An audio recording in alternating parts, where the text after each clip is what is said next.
Na-reveal na nga ng kapuso actress na si Ashley Ortega na na-addict din siya for a while sa alak dahil sa mga pinagdaanang personal issues. Proud ng dalaga na ibandera sa publiko ang bahaging ito ng kanyang buhay dahil marami siyang natutunan mula dito na ipinagpapasalamat niya.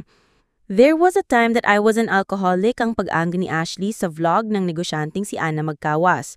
Naaalala pa niya yung mga araw na talagang tumatakas siya sa kanilang bahay para bumili ng mga bote ng alak sa convenience store at saka niya itatago sa cabinet sa loob ng kanyang kwarto. May mga bottles ako na nakatago sa cabinet ko pero nahuli din ako.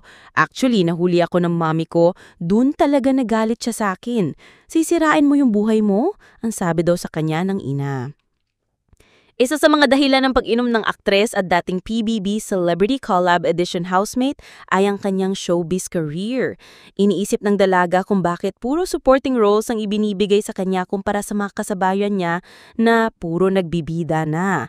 I was aware of what I was doing pero pang-cope ko lang yon just to forget my reality. Kumbaga, I just wanted to have my own world. That time, yung mga roles ko lang nun support lang eh. I'm still grateful for my roles kasi lahat naman ng roles na binibigay sa akin, I would always give justice to it. Explika na.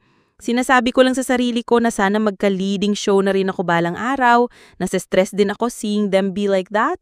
Yung mga tao sa paligid ko, they were trying to compare me to other people. So nawala rin yung confidence ko, saad niya. In fairness, hindi naman daw nagtagal ang pagiging alcoholic niya dahil itinigil na niya ito after 2 months. Pero enjoy pa rin naman daw siya pag inom ng alak, but always in moderation na. Kasunod din nito, mas naging solid daw ang faith niya kay Lord. Doon rin ako naging close kay God actually.